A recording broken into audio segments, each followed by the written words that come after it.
Breakups can be painful, but some breakups can result in catastrophic emotional damage. If you've ever gone through a breakup that turned your world upside down, this video is for you.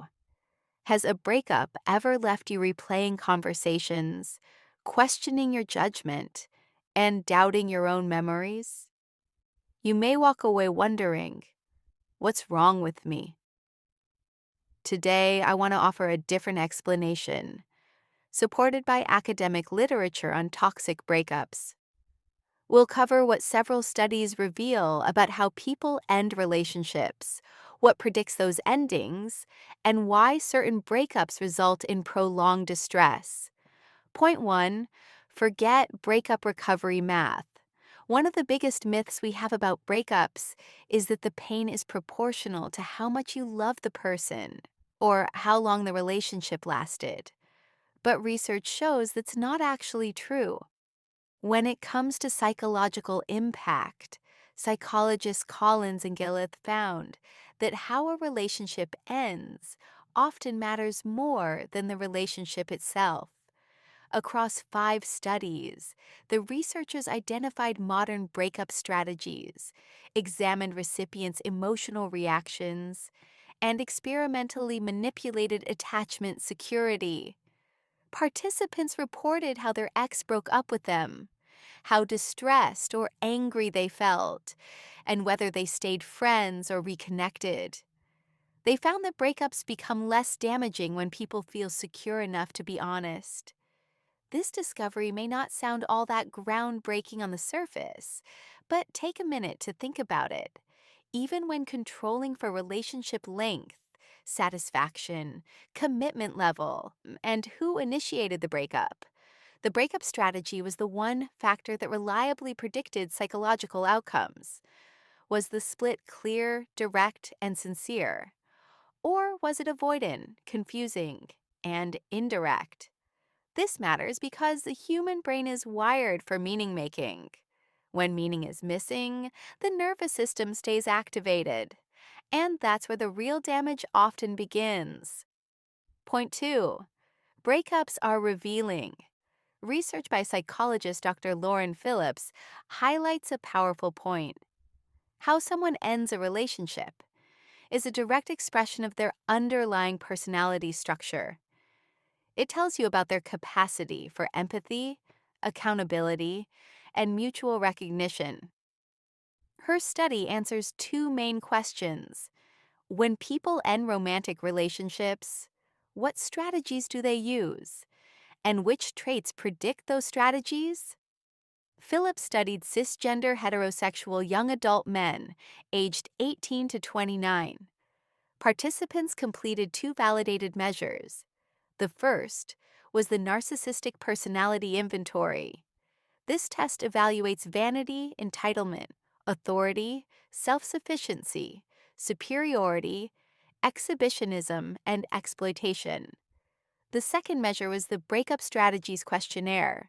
This asks participants how likely they are to use specific breakup strategies. These included open confrontation, avoidance, withdrawal, indirect or mediated communication, manipulation, and cost escalation. Cost escalation refers to intentionally engaging in behaviors that make the relationship so unpleasant that the other partner chooses to leave. Phillips found that higher narcissistic traits predicted greater use of non-direct, self-protective breakup strategies. It is important to know that not all narcissistic traits predicted this equally. Entitlement and exploitativeness were the strongest predictors of indirect breakups, manipulation, and cost escalation.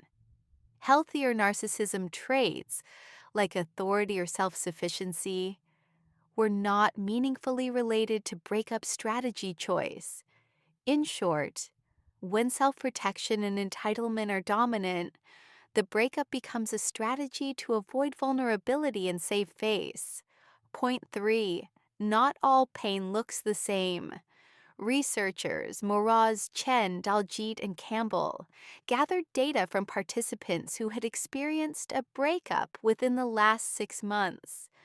The participants were asked to complete 2 questionnaires. One measured socially aversive traits, also known as the dark triad. The other questionnaire was a validated distress breakup scale. The psychologists predicted that participants with dark triad traits would experience less breakup distress because these traits correlate with low commitment. But the findings surprised researchers. The people who appear the most detached are not always the least affected. In fact, individuals high in Machiavellianism, a trait associated with control, strategy, and emotional management, often report more breakup distress. Why? Because for people with these traits, the distress is about loss of control, status, and leverage. Point 4. There is hope. Here's the part I find most hopeful. In their series of experiments, Collins and Gillith showed something remarkable. When people were briefly reminded of security, a supportive relationship, a time they felt safe and valued, they became less likely to choose harmful breakup strategies. Avoidant people were less likely to ghost. Anxious people were less likely to leave things ambiguous. Nothing about their personality changed. Only their sense of safety did. This tells us something profound. Cruel or confusing breakups are not always about a lack of care. They're about a lack of psychological safety in the moment of leaving. Painful breakups aren't something you're meant to think your way out of alone. When an ending is indirect, confusing, or emotionally unfinished, the nervous system stays activated. It's only human. Therapy can be a rare space where ambiguity can be named. Emotions don't have to be justified to exist. Your experience doesn't need to be rushed. For many people, that process helps restore coherence, safety, and self-trust. Want to learn more about mental health? Like and subscribe, or visit padtherapyny.com.